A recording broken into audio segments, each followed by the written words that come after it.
Eu pedi para você falar com a gente um pouquinho sobre esses números que assustam a gente, né? Os números da depressão são segunda causa morte entre jovens de 15 a 29 anos, segundo a OMS no mundo. E no Brasil, nos últimos 5 anos, são mais de 50 mil tentativas de suicídio só entre as mulheres. Isso impacta muito a gente. Eu queria que você falasse, você começou a contar da experiência que você tinha num grande centro Isso. espírita que você trabalhou ultimamente, e aí foi quando a gente não ouviu mais. Tá. Então, só vou relatar brevemente aquilo que eu já havia falado para Sim. as pessoas que não ouviram corretamente, não ouviram tudo, que possam então entender. Ah, eu comecei relatando então exatamente da minha vivência, da minha experiência enquanto espírita e o trabalho no mundo espiritual. O centro onde eu trabalhava, ele possuía semanalmente 200 reuniões mediúnicas. Por semana, 200 reuniões mediúnicas. Eram mais de 2.000 médiums, são mais de 2.000 médiums trabalhando nesta casa. E foi criada uma reunião mediúnica exclusiva para atendimento aos nossos irmãos suicidas e aqueles que tentam levar os nossos irmãos ao suicídio. Assim que esta reunião mediúnica foi criada, eu me tornei o dirigente substituto e depois de alguns anos eu me tornei o dirigente desta reunião. A minha experiência com os nossos irmãos que tiraram a própria vida, eu posso dizer que é uma experiência talvez acima do normal em relação às pessoas, devido às vivências dentro da reunião mediúnica e às vivências espirituais. Então, talvez a gente tenha alguma contribuição a dar. Nós vamos ver que tudo que ocorre hoje em dia em relação às questões da depressão e do suicídio é extremamente grave. Hoje em dia ocorre um fenômeno contemporâneo nosso que a gente não via uma geração atrás, que era a propensão à depressão e ao suicídio de adolescentes e crianças. Nós não víamos isso há algum tempo atrás. Mas antes de mais nada, nós precisamos entender uma coisa, e a gente começa a nossa fala por aí. Aquele que comete o suicídio, ou aquele que quer cometer o suicídio, ele não quer tirar a sua vida. Isso é muito importante que a gente entenda. O que ele quer é parar de sentir aquela dor, aquele sofrimento, aquela angústia. Sim. Ainda no sábado, fomos entrevistados por um outro centro espírita para falarmos de suicídio, sobre suicídio, devido ao Setembro Amarelo, e foi exatamente o que eu falei. Se uma pessoa está de frente a uma ponte para pular, e eu tivesse a capacidade de chegar até a pessoa e falar assim, querido, me dê a tua dor que eu vou tirar de você, e tirar a dor daquela pessoa, por um passe de mágica, entre aspas, vamos supor, aquela pessoa imediatamente ela ia descer e falar assim, não, eu não quero. Eu não quero tirar minha vida, eu só quero parar de sentir o que eu estou sentindo. Então, é muito importante que a gente entenda isso. E são vários fatores que vão levar as pessoas a adentrarem. Século XX foi o século da depressão. A medicina diz que o século XXI igualmente será o século da depressão. E eu tenho audácia de dizer não, de repetir o nosso irmão Bezerra de Menezes, dizendo que não, o século XXI será o século do amor e das artes. Mas, infelizmente, ainda neste início, ainda estamos sim nesse movimento de lutas em relação às pessoas que tentam ou conseguem tirar a sua própria vida. A vida, queridos, é o maior bem que nós possuímos. Nada supera a nossa existência. Nós vamos ver que a fé ela pode ser um sustentáculo imenso nesse sentido, na questão de religar a pessoa com a religiosidade. Mas nós vemos, no mundo em que nós vivemos, que muitas pessoas ainda estão muito longe das questões espirituais e elas têm outros valores em relação à vida. Então, nós vamos ver um despertamento mundial, como a pandemia que nós estamos vivendo. Diga-se de passagem, a pandemia, Deus não enviou a pandemia para o mundo para causar mortes. Ele enviou a pandemia para o mundo para causar despertamento consciencial. Então, nós vamos ver muitas e muitas e muitas pessoas, de repente, adentrando quadros depressivos, ou não. Algumas pessoas tiram a própria vida sem estarem em quadros depressivos, por loucuras momentâneas. Na fala dos próprios espíritos, quando eles falam, eles se utilizam desse termo de uma loucura momentânea. Nós vamos ver que muitas vezes as pessoas elas estão sem os valores corretos. Mas vamos tentar falar um pouco sobre depressão. A depressão, ela é uma doença. Ponto. No século passado, e infelizmente no nosso século, ainda nos dias de hoje, pleno século XXI, nós conhecemos muitas pessoas que, por ignorância completa, ampla e irrestrita ignorância, não acreditam que a depressão seja uma doença e chamam depressão de frescura. Eu já vi pessoas falando, tá com depressão, vai lavar um tanque de roupa suja que passa. É uma completa ignorância, no sentido de ignorar, de não entender, de não saber o que é depressão. Depressão é uma doença. Quando você está resfriado, você está doente. Quando você está com uma sinusite, você está doente. Quando você está com pressão alta, é uma doença. Se você tem uma gastrite, é uma doença. Se você tem um câncer, é uma doença. Se você tem um AVC, um problema de coração, se você tem depressão, igualmente é uma doença. Então é importante que a gente veja isso. A questão é que todas essas doenças que você citou, elas trazem um sintoma físico, onde ela traz alguma coisa que o outro está vendo que aquilo ali está errado, né? Uma pessoa sente uma dor na perna, não consegue andar, vai ver tem um tumor, tem uma febre, vai ver tem uma dor de garganta, mas a depressão, como ela não tem um sintoma físico, a sociedade faz exatamente o que você disse, diagnostica o outro como uma frescura, né? E eu vi um psicólogo há muitos anos atrás trazendo uma analogia que eu achei excelente para isso. Imagina você sofrendo a pior dor da sua vida, aquilo que mais te entristeceu, a perda de alguém, um assalto, uma doença que você teve. Imagina a pior dor que você sentiu, ela passou. Imagina quando ela não passa. Que é o que acontece com o depressivo, a dor se perpetua, não é isso? Você, como trabalhou em um centro onde fazia esse trabalho, você deve ter essa experiência de ter vivenciado isso com essas pessoas. É isso que as pessoas relatam, né? A dor não passa, né? Exato. Só que o que é pior, né? E nós que somos espíritas, nós entendemos isso. A pessoa, quando tira a própria vida, a dor não passa, mas ela cria ainda mais um problema em relação à sua existência. É verdade. Né? Então, isso é extremamente sério.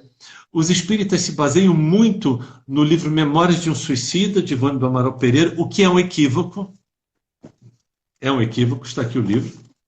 Memórias de um Suicida.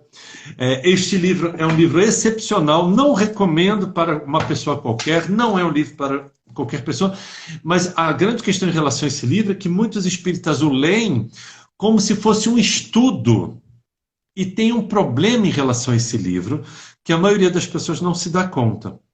O livro Memórias de um Suicida ele foi publicado em 1955, relatando um fato que ocorreu em 1890. Então está relatando fatos sobre um lugar chamado Vale dos Suicidas de 130 anos atrás. Então, a maioria dos espíritas que eu conheço, com imenso respeito que eu digo, eles pegam o livro e tomam ele como se fosse, na atualidade, fosse desta forma. Não é. Não é desta forma. Isso é muito importante que a gente tenha em mente. Eu não falo isso da boca para fora, eu falo isso com conhecimento espiritual, não espírita, das minhas vivências. Você dizer que o que está relatando num livro de um acontecimento que ocorreu há 130 anos atrás, e você chegar para mim e dizer que hoje em dia é igual a mesma coisa, eu vou te convidar para dar um passeio lá comigo. E não é assim. Definitivamente não. Uma coisa que você dizer que não existe penicilina, né? A medicina evoluiu, a espiritualidade também evoluiu, né? Não tem como você aplicar o medicamento de 300 anos atrás. As coisas evoluíram. E a espiritualidade da mesma forma. Nada está parado, né, gente? Lembrando que tudo no universo está em movimento. Então, se nós estamos aqui diante de um Deus poderoso, soberano, e que tudo sabe, que tudo vê, que de tudo ele tem noção do que está acontecendo, princípio, meio e fim, é óbvio que ele não deixaria tudo estagnado durante mais de 100 anos, né? É simples É, assim. nós, a questão a questão 200 a questão 278 do Livro dos Espíritos diz que o nosso mundo é um pálido reflexo do mundo espiritual. Por exemplo, o livro Nosso Lar, que é um outro equívoco espírita, as pessoas leem o livro Nosso Lar como se ele tivesse hoje em dia. O livro Nosso Lar foi publicado em 1944, narrando histórias do início do século passado, tipo de um século atrás. E as pessoas acreditam que o Nosso Lar hoje em dia é a mesma coisa. Eu falo assim, querido, há um século atrás a gente andava de cavalo na rua, atrás do Brasil, era de 40 anos. 43, vai. Você está querendo me dizer que só o mundo dos encarnados ele avança, mas o mundo espiritual não avança? Então, os espíritos eles têm essa mania e é uma falta de racionalidade. Posto isso, nós precisamos entender uma coisa. Quando a pessoa ela tira a sua vida, nós nascemos, nós reencarnamos com uma carga vital, uma carga de bateria de celular. O problema é que quando a gente resolve tirar a nossa vida antes, é rompido esse elo, porque essa energia é para estar no corpo encarnado. Se eu rompo essa existência, eu morro, o corpo orgânico, fisiológico morre, mas o problema é que eu vou para o mundo espiritual com essa carga vital ainda comigo. E isso vai gerar uma série de transtornos para a pessoa. Só que nós precisamos, como sempre, nos voltar para Jesus. Sempre temos que nos voltar para o Novo Testamento. Evangelho segundo o Espiritismo, capítulo 6, item 5. Todas as verdades se encontram no cristianismo. Todas as verdades estão aqui. O que a gente vê nos ensinos de Jesus? Nós vamos ver um Deus que é bondade, que é misericórdia. Vamos ver algumas questões sobre o suicídio no Livro dos Espíritos. O que Kardec vai nos dizer? Das questões 943 a 957, Kardec vai tratar sobre esse assunto, já há 160 anos atrás, aproximadamente. Na questão 944, Kardec diz o seguinte: tem o homem o direito de dispor da sua vida? E a espiritualidade responde: não, só a Deus assiste este direito. O suicídio voluntário importa em uma transgressão desta lei. E aí tem na questão A, Kardec vai perguntar: não é sempre voluntário o suicídio? E a espiritualidade responde: o louco que se mata não sabe o que faz. Essa palavra aqui é muito importante. O louco que se mata não sabe o que faz. Eu Então, ia aí a trazer gente. essa pergunta para você, viu? Sobre o louco que se mata. Olha a Vamos, sintonia. vamos ver então o que é loucura. Sim. Dicionário. Vamos ao dicionário? O que é loucura? Distúrbio, alteração mental caracterizada pelo afastamento mais ou menos prolongado do indivíduo de seus métodos habituais de pensar, sentir e agir. Sentimento ou sensação que foge ao controle da razão. Bem, alteração mental. Afastamento de seus métodos habituais de pensar, sentir e agir. Loucura. A depressão, por incrível que pareça, de acordo com essa definição, a depressão se encaixa. Assim como muitas outras questões. Ou seja, nós vemos então que, obviamente, assim como todos nós erramos, mas existem atenuantes para os nossos erros, mesmo para aquele que é considerado a maior de todas as transgressões. A maior de todas as transgressões, para quem não sabe, o suicídio é mais grave do que o homicídio, por incrível que possa parecer. Não vamos adentrar muito fundo nessas questões, mas sim. E então, se eu tiro a minha vida, eu preciso... A questão é, qual foi o motivo? Eu estava adoecido? Ou seja, o que é depressão? O teu sistema nervoso central ele não conversa mais entre si, não ocorre mais sinapses. Ou seja, os neurônios não se comunicam, eles não fazem isso. Porque eles fazem isso, mas eles não fazem isso. Basicamente, de uma forma muito vulgar falando, eles estão aqui, eles não conseguem se comunicar. Portanto, você está em um estado alterado, adoecido do seu sistema nervoso central, que, diga-se de passagem, a despeito de estar no cérebro, Isso nasce na alma.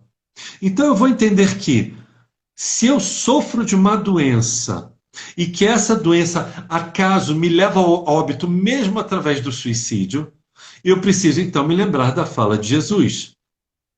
Evangelho segundo Mateus, capítulo 9, versículo 12. Eu vim para os sãos e não para os doentes. Evangelho segundo Mateus, capítulo 12, versículo 7. Misericórdia eu quero.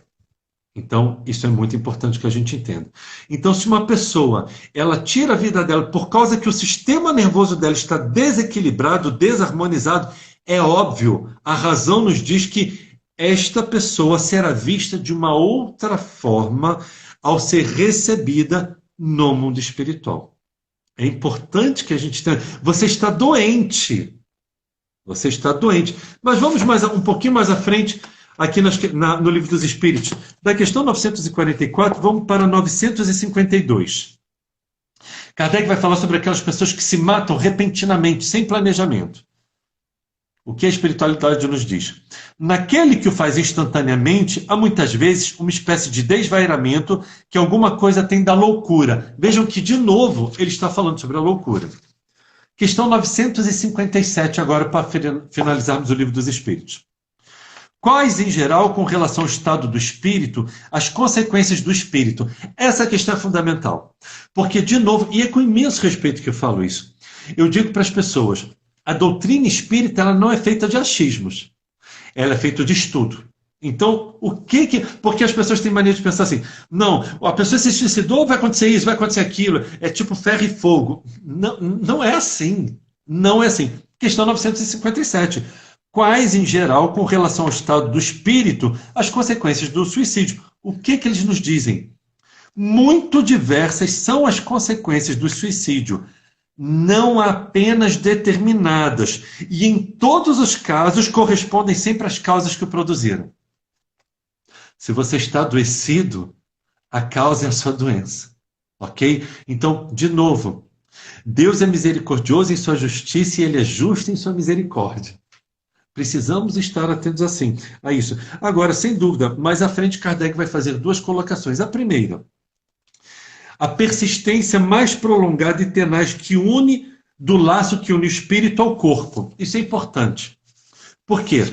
Como a pessoa que tirou a sua própria existência, ela ainda está com aquela energia vital muito forte, o que de novo, não é regra, o que muitas vezes vai acontecer o quê? Ocorre a morte, mas não desencarne. Morte e desencarne são coisas diferentes. Nós espíritas temos mania de falar, fulano desencarnou. Não, nenhum espírita pode dizer isso, a não ser que tenha evidência. Ou seja, você olha para o corpo inerte da pessoa, o cérebro não funciona, o coração não está mais bombeando, e você vê que a alma da pessoa não está mais presa ao corpo. Houve o desencarne. Enquanto existe quando você morre, só tem morte, não tem desencarne. O desencarne é o desatar os laços fluídicos que prendem a alma, o corpo, que pode demorar algum tempo, pode demorar anos. Temos os casos que pode demorar somente poucos dias, temos casos que são imediatos, mas morte e desencarne são coisas diferentes. É que para deixar de uma forma assim uma forma de se dizer, o espírita tem maneira de dizer que a pessoa desencarnou. Não, você não pode dizer isso. E é farta literatura... Oi? É uma forma sutil, né, de dizer. E a farta literatura... É farta literatura informando o quê? Dizendo o quê? Exatamente desses exemplos de pessoas que morrem, mas não desencarnam. Elas ficam ainda, esse laço fluídico fica preso ao corpo.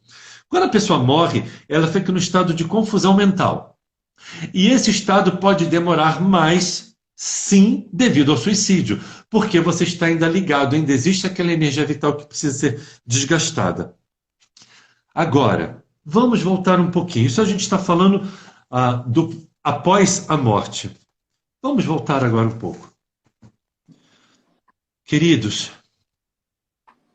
eu não creio que exista alguém aqui nesta live, são 116 pessoas online, eu não creio que exista uma dessas 118 pessoas agora que esteja aqui conosco, que possam dizer que não conhece alguém que não teve ou que não está com suicídio, com depressão. E sem dúvida alguma, a maioria dos casos, não são todos os casos de suicídio, são levados devido à depressão. Vamos ter outros casos que o suicídio é levado devido a uma obsessão extremamente grave e, de novo, nós temos um atenuante. Um outro equívoco dos espíritas é acreditar que, se você, por exemplo, tirou a sua vida com um tiro na cabeça, na próxima vida você vai ver algum problema no cérebro. Se você se enforcou, na próxima vida vai ver algum problema de respiração. De novo, precisamos estudar. E é com muito respeito que eu digo. Cada Também é caso, vasta literatura, vou citar somente um livro, que é exatamente um livro de Victor Hugo, Dor Suprema, em que é narrado, durante o livro, é um livro extremamente complexo, e a personagem principal, em uma das vidas dela, porque são narradas várias, em uma das vidas dela, ela se enforca. E nem por isso, na outra vida, ela vem com problemas de respiração, seja lá o que for. Não, ela passa por desafios. Mas todos os atenuantes que a levaram a cometer o suicídio são levados em conta. E temos outros casos, igualmente, de irmãos nossos que se suicidam devido a um grave processo obsessivo. Trouxe outro livro, também de Victor Hugo. O outro é psicografado por Zilda Gama, esse é psicografado por Divaldo Franco, Pares em Redenção, que vai narrar uma das histórias. Um dos personagens tira a própria vida devido a um grave processo obsessivo, devido exatamente às coisas ruins que ele havia feito. Ele atrai para si obsessores extremamente fortes e, devido a essa ação dos obsessores, ele tira a própria vida. Como eu disse há pouco, todos nós conhecemos alguém que já teve ou está com depressão. Vamos ficar atentos, ok? Vamos ficar atentos. Então, o pior é que eu não sei que horas que a gente começou a nossa live. E eu não estou com o meu cronômetro ligado. Eu tenho uma noção, Oi? era mais ou menos 8h15. Eu tenho noção de que era mais ou menos mais 8h15, umas 20 horas e 15 minutos. 8h15? É, mais ou menos isso. Tá, deixa eu botar aqui, porque senão eu vou começar a falar e de repente esse troço cai e eu fico aqui. Vamos então. Falando sobre isso que você falou, de que todo mundo conhece alguém, só para lembrar que as meninas estão conversando ali, eu vi uma pessoa dizendo, eu não conheço ninguém. Acontece que muitas das vezes o propenso suicida, né, o depressivo, ele veste a máscara da felicidade. Então ele está rindo para todo mundo, ele está sempre dizendo que está tudo bem. E quando ele chega na casa dele, que ele fecha a porta do quarto, ele cai num choro, ele desmonta. Mas na sociedade, ele vive um personagem, como se tudo estivesse bem, né? E, infelizmente, a sociedade ela não quer buscar por isso, porque isso é um problema. A família não quer apontar que existe um problema ali, né? E essa pessoa se sente cada vez mais sozinha. Então, por isso que a gente diz que a gente tem que ficar atento. Você tem que observar pequenos sinais que as pessoas dão às vezes, né? Às vezes é um comentário que ela solta, às vezes você percebe que ela está emagrecendo muito, você percebe algum transtorno alimentar, você percebe que o olhar dela não é o mesmo, você percebe que ela não comenta mais sobre uma música, um filme, que ela fica muito em casa sozinha. Então, são pequenos sinais, gente, que a gente tem que observar. É isso, né, Jack? Inclusive, algumas frases de alerta sobre o suicídio. A pessoa, às vezes, ela joga alguma coisa no ar e a pessoa fala que aquilo é momentâneo. E não é. Aquilo, na verdade, quando a pessoa fala, a boca fala do que está cheio o coração. Mateus 12, 34, 15 e 18. Então, se a pessoa ela está verbalizando algo, é que algo muito sério já está ocorrendo. Então, temos algumas frases de alerta. Eu sou um perdedor e um peso para os outros. Os outros vão ser mais felizes sem mim. Eu não aguento mais. Eu preferi estar morto. Então, são frases de alerta para o Setembro Amarelo. Eu sou um perdedor. Eu sou um peso para os outros. Os outros vão ficar melhores ou vão ser mais felizes. Quantas vezes a gente ouve falar isso? Não, fulano vai ficar melhor sem mim. Eu não aguento mais. Eu preferi estar morto. Então, às vezes a pessoa fala e a gente acha que não é nada não, já passa, vai dar uma volta que passa. Eu nunca vi isso. E agora vamos ver alguns mitos sobre suicídio. Primeiro mito. Pessoas que falam sobre suicídio não têm intenção de se matar. Qual é a verdade? Isso é base estatística, ok, pessoal? Isso é ciência. A maioria das pessoas que falam sobre suicídio chega ao ato. Eu vou repetir. Pessoas que falam sobre suicídio não têm intenção de se matar. Qual é o dado estatístico? A maioria das pessoas que falam sobre suicídio chega ao ato. Outro mito. A maioria dos suicídios acontece repentinamente, sem aviso. A realidade. A maioria dos suicídios é precedido por sinais discretos de comportamento ou verbais. É discreto, ninguém sai alardeando, mas ele joga. Foram exatamente as frases que nós falamos há pouco. Mito. Alguém com propensão ao suicídio está determinado a morrer. Qual é o fato? A pessoa em risco de suicídio apresenta ambivalência entre querer viver e querer morrer, porque é óbvio, ela não quer tirar a vida, ela só quer parar de sentir aquilo que ela está sentindo. Mito. Somente pessoas com transtornos mentais cometem suicídio. O comportamento suicídio é provável, olha o que nos diz a ciência, quando há sofrimento intenso, insuportável e independente da existência de transtornos mentais. Outro mito. Conversar sobre suicídio pode encorajar o ato. Eu já ouvi muito isso. Eu fui uma vez fazer uma palestra num lugar que as pessoas falam assim, não, é melhor não botar o título de suicídio. Eu falei, não, mas é sobre isso que eu quero falar. Então as pessoas pensam que você falar sobre suicídio, a pessoa vai se matar. Isso é uma ignorância muito grande, né? Isso é um absurdo. E qual é o fato? Conversar abertamente pode fazer com que a pessoa sinta-se acolhida e tenha oportunidade de obter ajuda. E mais um mito. Suicídio esse é o pior deles, né? Suicídio é um ato de covardia, coragem ou falta de Deus no coração. De todos, para mim, esse é o mais equivocado. Qual é a verdade? Suicídio é um ato de desespero de quem já não percebe alternativas para lidar com a dor. Olha isso, gente. É um ato de desespero de quem já não percebe alternativas para lidar com a dor. E pode estar aqui, pode ser o seu próximo mais próximo e você não se dá conta. É por isso que nós temos que estar atentos a esses fatos e encararmos aquela pessoa como alguém que precisa de uma mão estendida. Nós precisamos dar atenção a alguém que ela verbalize ou a que a gente note que o comportamento dela está diferente.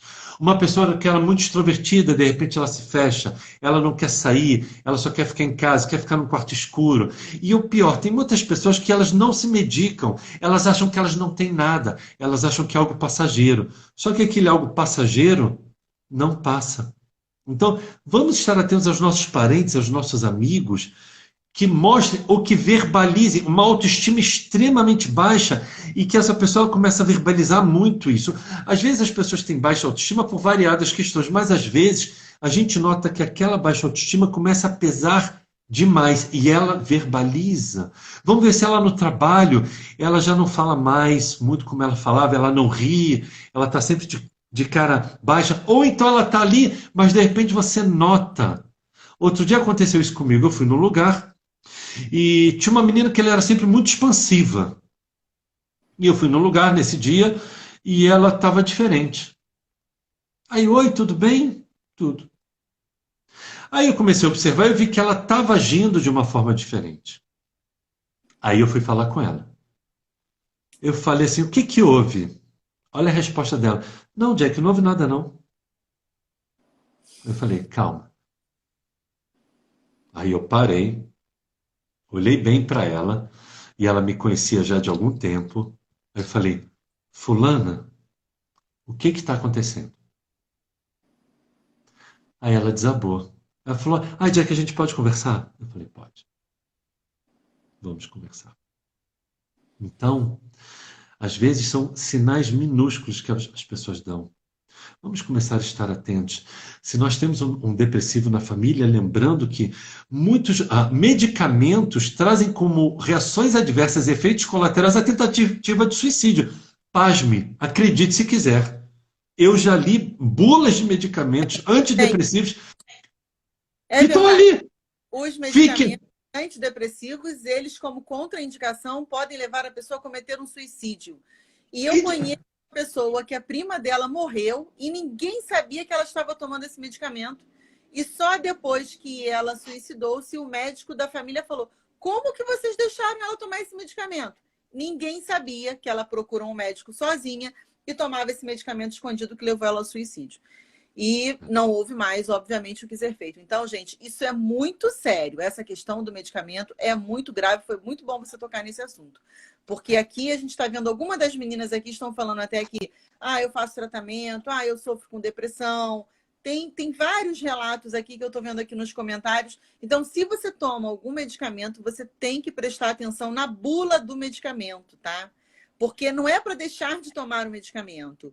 Mas eu até postei isso aqui antes da live. Se você vira as costas pro problema, é pior, porque ele vai te engolir.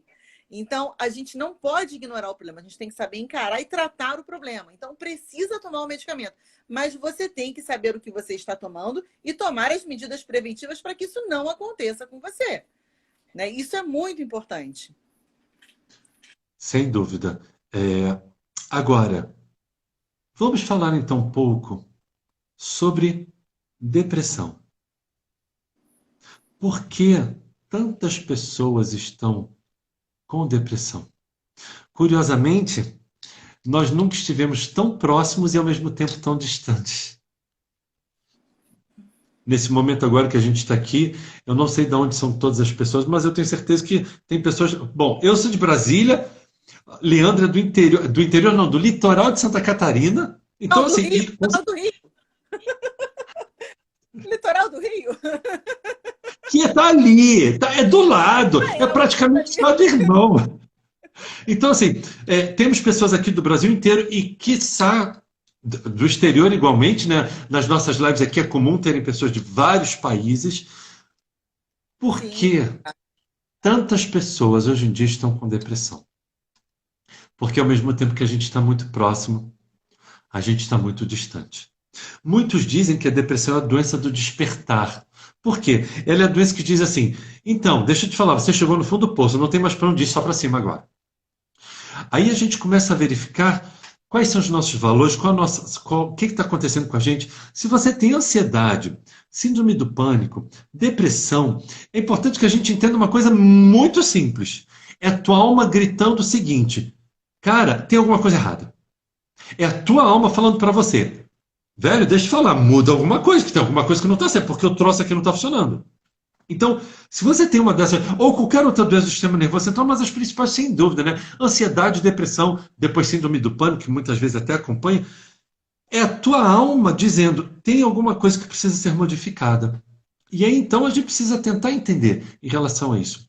Uma outra questão em relação ao depressivo, que eu já vi, e é com muito respeito que eu digo, eu já vi pessoas falando bobagens imensas a respeito do depressivo. Eu já vi uma pessoa que dizia-se ser entendida na área, e ela disse o seguinte, em uma palestra pública, ela disse o seguinte, que se você tem um depressivo em casa, quebra a cama dele porque ele vai fazer alguma coisa para sair da situação. E eu, na hora, eu pensei, ela nunca teve depressão na vida. Porque quem já teve depressão sabe. Se você quebrar a cama de um depressivo, ele deita no esgoto. Ele simplesmente... Cara, Oi? ele vai deitar em qualquer lugar, ele quer se manter. Ele não tem forças. Eu já relatei isso em uma outra live, o caso de um amigo meu, que ele teve depressão grave, grave, grave, de não sair da cama, só sair para ir no banheiro, não tomar banho, não escovar o dente, comer quando davam comida na boca para ele. E houve um dia, depois de muito tratamento, muito medicamento, houve um dia que ele achou que ele já conseguiria sair de casa, porque ele já conseguia se levantar para tomar café. E ele achou que ele já conseguia. E ele me relatou isso com lágrimas nos olhos. Ele falou que então foi se arrumar para sair e ele se abaixou para amarrar o tênis. Ele se abaixou, ele sentou no sofá e se abaixou para amarrar o tênis. Ele falou: Jack, eu fiquei 1 hora abaixado tentando amarrar o tênis. E eu não conseguia sair. Então, depois de 1 hora, ele entendeu. Não dou conta ainda. Então, ele largou o tênis de lado e voltou para a cama.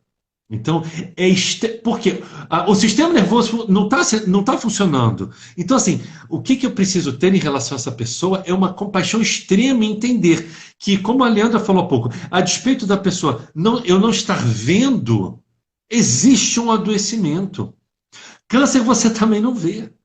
Mas você faz químio, você faz rádio, você toma. Mas a depressão, ela é uma doença extremamente grave. Por quê? Para mim, eu sempre disse isso. Para mim, a depressão é a doença mais grave de todas. Mais grave. Não, mais grave que o câncer, mais grave que a AIDS. Sim, por um único motivo. A depressão é a doença que a pessoa ela joga a toalha, ela desiste de viver, ela desiste de lutar, porque ela não consegue. Então, se você tem câncer, você vai e luta. Se você tem AIDS, você... Eu nem sei quais outras doenças extremamente graves. Você está lutando. Na depressão, você não luta. Você não tem força. Na depressão, se alguém não te pegar e não te levar para o médico, se já tiver estado mais avançado, você vai morrer na cama. Você não consegue. Você não tem comunicação entre os neurônios e o teu corpo não funciona. Para você levantar um óculos, você não tem força. Você não consegue levantar um óculos. Eu já vi uma vez, eu vi uma pessoa com depressão, que essa pessoa ela não andava. Ela se arrastava pelo chão. Ela não tinha forças para ficar de pé. Então, vamos estar atentos. A depressão, sem dúvida alguma, é algo que leva muito ao suicídio. Não é à toa que nós estamos vendo números de suicídios tão grandes, exatamente porque nunca tivemos um número de depressivos tão grande, mas precisamos nos perguntar: o que eu posso fazer? A grande questão, queridos, é que as pessoas muitas vezes elas esperam que o copo entorne. Eu não sei, às vezes eu falo uns ditados populares que vêm aqui do nada. Assim, ou seja, o copo está cheio e a pessoa sempre acha que consegue dar mais um passo. Vou trabalhar mais, vou fazer mais um pouco. Eu não posso, eu tenho que, não dá para descansar. Eu tenho que ir para esse compromisso, eu tenho que fazer aquilo, eu tenho que fazer aquilo. De repente, o corpo simplesmente fala assim: qual a parte que você falou que você não entendeu que eu não estou dando conta? Adoece.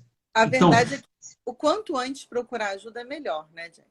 É o quanto isso. antes mesmo, gente, de verdade. É o quanto antes o próprio procurar ajuda, ou se você percebe, você oferecer a ajuda, né? Foi bom você falar o que você falou agora, né? Do rapaz que ficou abaixado lá com o sapato, tentando amarrar o sapato. Que eu lembrei de uma fase da minha vida que eu trabalhava sob pressão numa empresa multinacional e era muita pressão. Eu trabalhei lá durante 7 anos. E quando eu tinha mais ou menos uns 6 anos de empresa, eu comecei a apresentar algum transtorno que eu não conseguia entender o que era. Eu não tinha mais prazer em ir trabalhar. Eu comecei a ficar em uma situação estranha, me sentindo mal. Eu chegava lá e eu não queria ficar lá, mas eu não podia ir embora. Eram algumas coisas muito estranhas. Eu comecei a perceber uns sinais estranhos em mim. E nessa mesma época, meu pai desenvolveu um câncer e ele morando em outro estado, eu não podia dar assistência, não podia ficar próximo. Então, eu morando no Rio, meu pai morando em Minas, a gente não conseguia se ver com muita frequência, até que ele faleceu. Depois que ele faleceu, eu piorei daquilo. E aí eu procurei um médico. E o médico falou assim para mim. E eu descobri que eu tinha piorado, sabe por quê? Eu entrava no carro para ligar o carro para ir trabalhar e eu ficava igual você falou dele. Eu ficava parada ali, dentro do carro. E eu não saía com o carro. Mas eu também não voltava para dentro de casa. Eu simplesmente ficava no carro. Era como se um filme ficasse passando assim na minha cabeça, sabe? E eu pensava, caramba, se eu voltar para casa, como é que eu vou explicar para as minhas filhas que eu não consigo ir trabalhar? Eu vou falar o quê para as 2 meninas dentro de casa? Meu marido vai dizer que eu estou ficando louca? Como é que eu vou ligar? E a minha chefe era uma pessoa maravilhosa. Como é que eu vou ligar para minha chefe e falar que eu não consigo ligar o carro para ir trabalhar? Você não fica pensando em você, você começa a pensar em todo mundo que está em volta. É como se você tivesse que dar uma satisfação para todo mundo, mas você não entende que você precisa resolver com você, né? E aí eu procurei um médico. Eu procurei primeiro um psicólogo e ele chegou para mim e falou assim: Leandra, eu não trato de você sem um psiquiatra. Eu não trato de você sem que você procure um psiquiatra. Eu vou te indicar um. Você pode confiar nele, que ele não vai te passar nenhum medicamento que vai te causar dependência, porque eu trabalho em parceria com ele há muitos anos. E eu fui em busca desse psiquiatra, que era dificílimo conseguir um horário com ele. E ele chegou para mim e falou: você está tendo todos os sinais de que você está prestes a apresentar uma síndrome de pânico. E isso é consequência de uma depressão. Eu falei: mas eu não estou depressiva. Ele falou: quem disse? Ele falou: quem disse? Você tem condição de autodiagnosticar agora? Porque eu estou te dizendo que você já tem já todos os sintomas, tudo que eu fui relatando a ele, a vontade de chorar, aquela coisa toda, né? E aí ele me receitou realmente uma medicação. E aí eu falei: tá, mas como é que eu faço para trabalhar? Ele falou: você não vai trabalhar. Eu falei: não, doutor, o senhor não está entendendo. Ele falou: não, você não vai trabalhar, não. Ele me colocou de licença.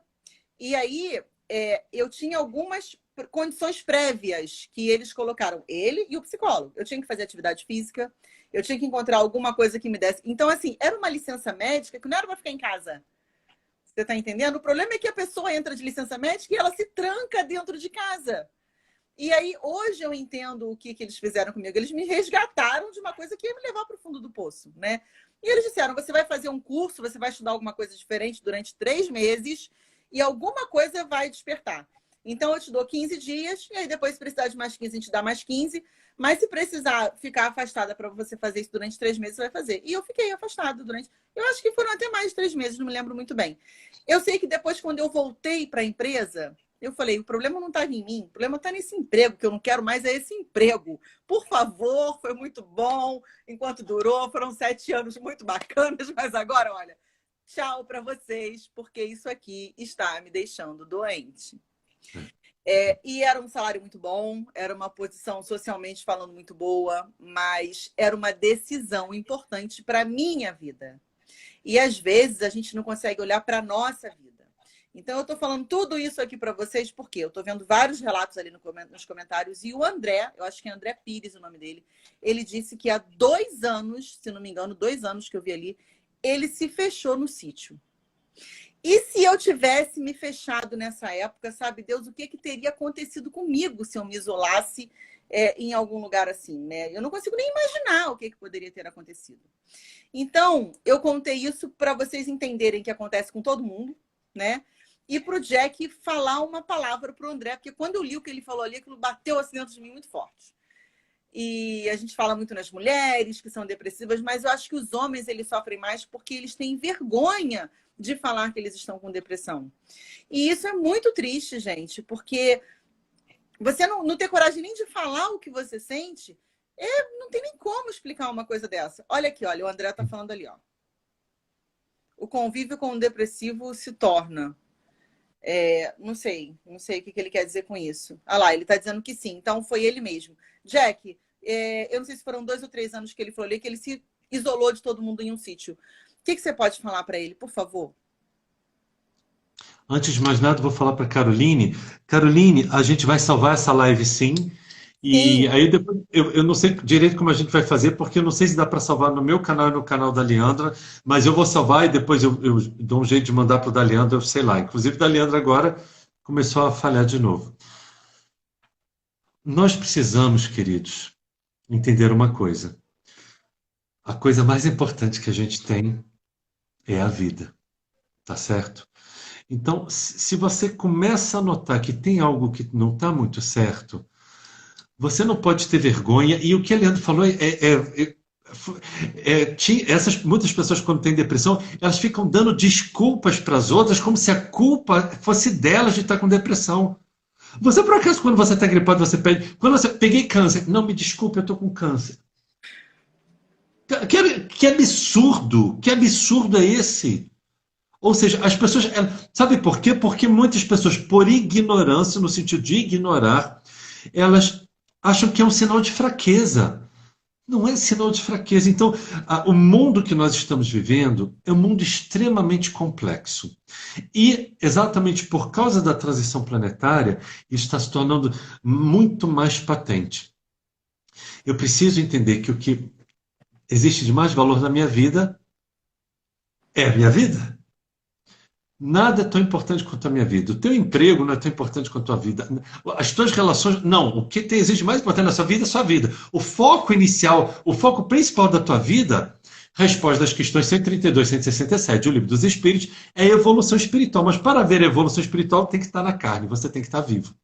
Então, no mínimo sinal que seu organismo der, e por incrível que pareça, esses sinais existem e as pessoas sempre acham que elas conseguem ir em frente, e de repente, acabou, está adoecido.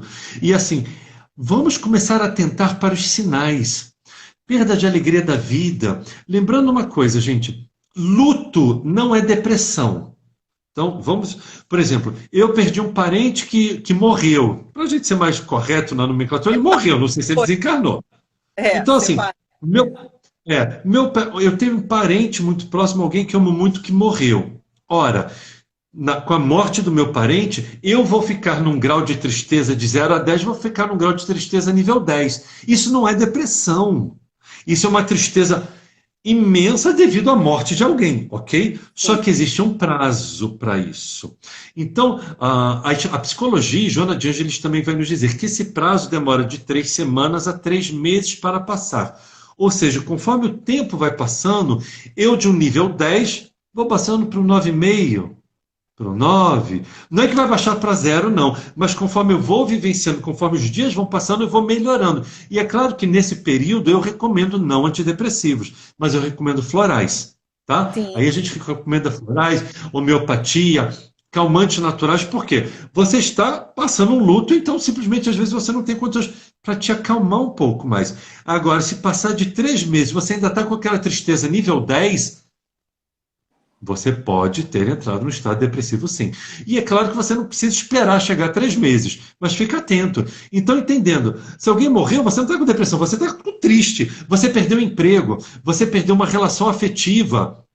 Se demandar tempo demais, aí você pode estar adentrando um quadro depressivo. Então, entenda, não confunda luto, seja ele qual for, de morte, rompimento afetivo, perda de um amigo, perda de um emprego, com depressão. Então você vai ficar daquele jeito, mas conforme os dias vão passando, você vai se recuperando. Se você nota que passou um mês, você não se recuperou, seu nível ainda está nível 10 de tristeza, já começa a conversar com alguma pessoa, começa a dar uma pesquisada no Google, se é isso mesmo, ou se você não está adentrando um grau de depressão. A gente não tem que esperar a depressão se tornar uma depressão grave. Quando ela é leve, ela é mais fácil de ser auxiliada, ela é mais fácil de ser controlada, e ela é mais fácil de ser cuidada e tratada. Então, sempre vamos ficar muito atentos.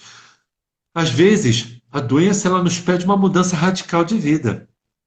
Então, às vezes, você pode ser sei lá, um alto funcionário de Wall Street, lá nos Estados Unidos, lá, e, de repente, você entende que agora tudo que você precisa é morar lá no Alasca, numa casinha. Não, Alasca é muito frio, né? Morar lá no Grand Canyon, comprar uma casinha ali no Grand Canyon e ficar ali vendo a natureza, vendo os bichinhos. Então, o que a gente tem que fazer é evitar a perda da nossa vida como um todo, porque se eu adoeço, para voltar à minha vida normal demanda muito tempo, porque a pessoa ela passa a ter crises com medo de ter depressão de novo. Então ela passa às vezes a ter ansiedade por algo que ainda não aconteceu. Uma mudança de vida. E agora lembrando, queridos, pessoal, só finalizando, se de repente a live cair, então me parece que faltam mais números. Mais 8 minutos aí, vamos lá. Tá, não, mas é só para dizer, é o tempo de baixar para o IGTV e 5 minutos depois a gente volta, ok? A segunda parte da live. Então, assim, lembrando agora então o quê? Vamos lembrar, provavelmente na questão mais importante do Livro dos Espíritos. Talvez, está entre as top 5 do Livro dos Espíritos de importância. De novo, eu sempre falo essa questão. Influencia os espíritos em nossos atos e nossos pensamentos? Muito mais do que imaginais. Influenciam a tal ponto que de ordinário são eles que vos dirigem. Questão 459 do Livro dos Espíritos. Então, pessoal, tá difícil? Vamos começar a nos utilizar mais desses amigos da espiritualidade. Vamos fazer mais preces para o nosso anjo da guarda. Vamos buscar assistir mais palestras, adentrar no processo de autoconhecimento para impedir, para ao menos amenizar esses processos. Nós hoje em dia sabemos que depressão não é mais só com psiquiatra. É psiquiatra, terapia e religiosidade. Hoje em dia é esse tripé.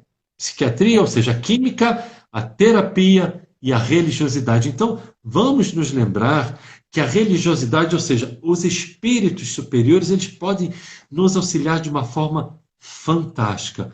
Vamos estar atentos a isso. Busquemos ajuda.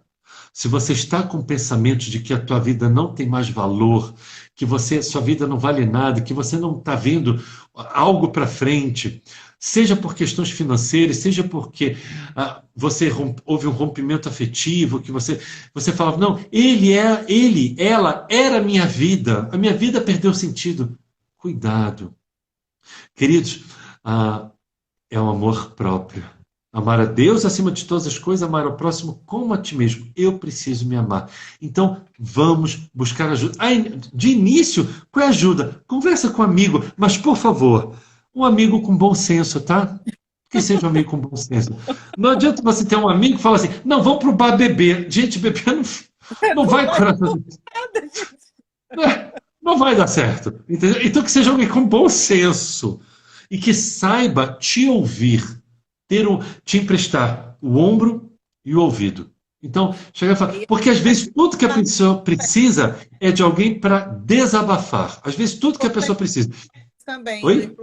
foi importante você falar isso do ir para o bar beber, porque nós sabemos que os alcoólatras, os dependentes químicos, eles sofrem de depressão também. Depois que passa aquele efeito ali, né, da droga que amorteceu aquela dor, né, vem a depressão. Nós já vimos o Henrique falando sobre isso várias vezes, sobre os tratamentos que são necessários para o combate à depressão nessas pessoas que eles tratam lá. Então é importante a gente falar sobre isso, que vai amenizar, vai anestesiar a dor, mas não vai retirar a dor de você jamais. Então você precisa se conscientizar que ir para o bar beber, gente, de nada vai adiantar. Não faça isso, não faça isso. Você vai sair de lá ainda com um obsessorzinho que vai te acompanhar até em casa ainda, vai te deixar mais deprimido quando você voltar.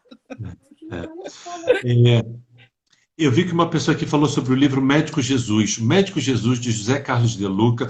Na verdade, todos os livros de José Carlos de Luca são livros espetaculares. Eu tenho o Médico Jesus, entre outros, vários outros de José Carlos de Luca. É um livro muito bom. Tem muitos livros. Na literatura espírita, nós temos muitos livros que são muito bons, que vão nos buscar, fazer com que a gente entenda um pouco. Inclusive, agora eu acabei de lembrar que eu já fiz, se eu não me engano, 30 palestras sobre esse livro, há uns 3 anos atrás. Agora que eu lembrei disso. Esses livros, eles trazem com a gente, para nós, um entendimento maior e melhor das nossas emoções, e eles trazem um alerta. Tipo assim, olha, toma cuidado, se você está com esse sintoma, começa... Gente, se tem uma luzinha amarela dizendo assim, nossa, eu não estou dando mais conta, eu estou cansado, e esses sintomas, você não tem capacidade de se recuperar, fica atento. Fique atento. E são N motivos, né? Nós precisamos entender que a depressão também são N motivos. Pode ser causas genéticas, endógenas, exógenas, gatilhos internos, gatilhos externos, N motivos. No entanto, o importante é o quê? Você está atento para você mesmo. Eu vi que a Malu falou assim, meus amigos sumiram. Talvez ela lá atrás tenha feito algum outro comentário sobre isso. Então, talvez a Malu tenha dito que ela já teve depressão, que os amigos sumiram. Os amigos sumiram? Pessoal, vamos buscar uma casa espírita. O atendimento fraterno hoje em dia tem atendimento fraterno virtual em muitas casas espíritas. Vamos buscar em uma casa espírita e pedir para...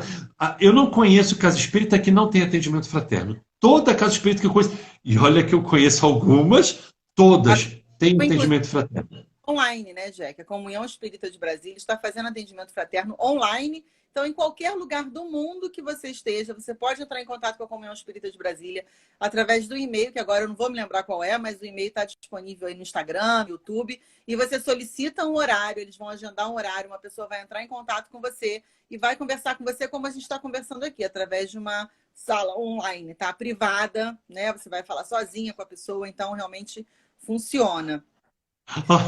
A V falou aqui, Jack, a turma do Fundão está aqui para as novas amigas. Pessoal, para quem não sabe, é o seguinte, aqui no meu canal do Instagram, para quem não sabe, a gente tem lives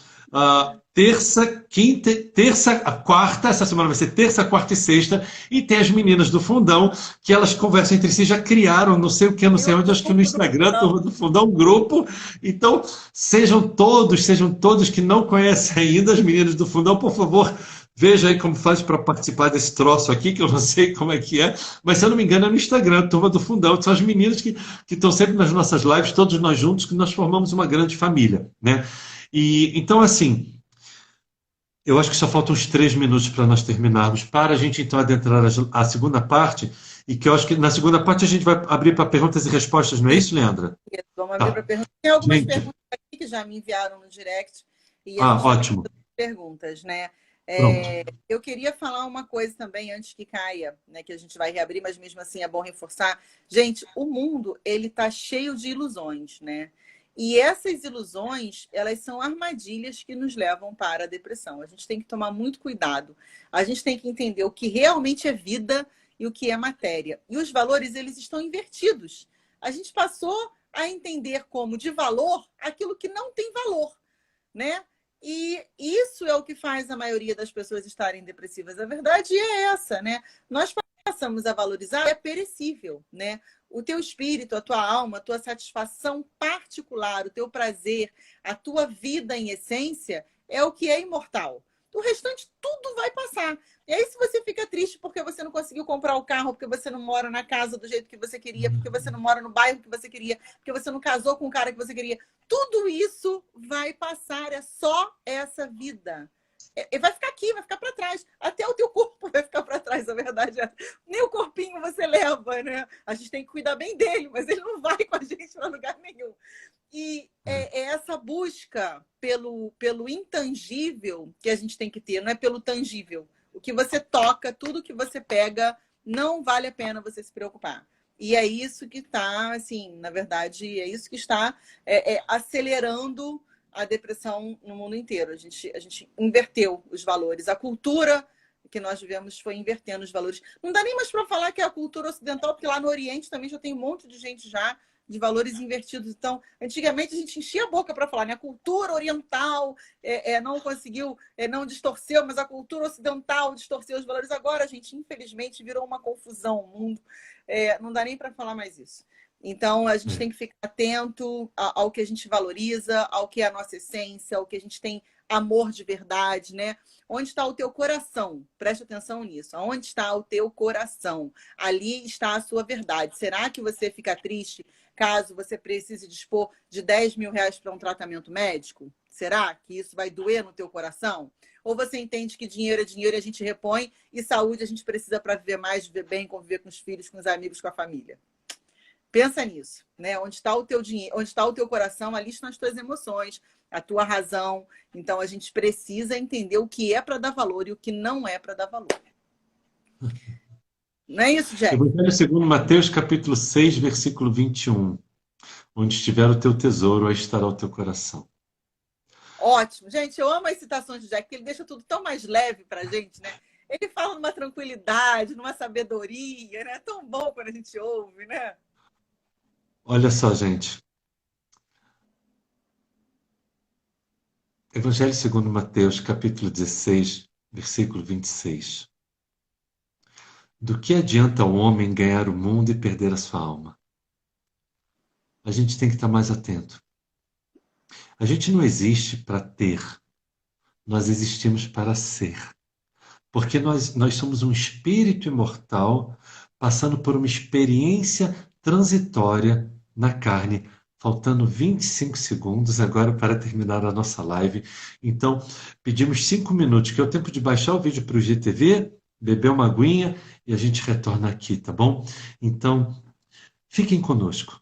Essa segunda parte agora a gente vai tentar tirar as dúvidas da forma como pudermos, tá bom? Gratidão. Até já. Até já.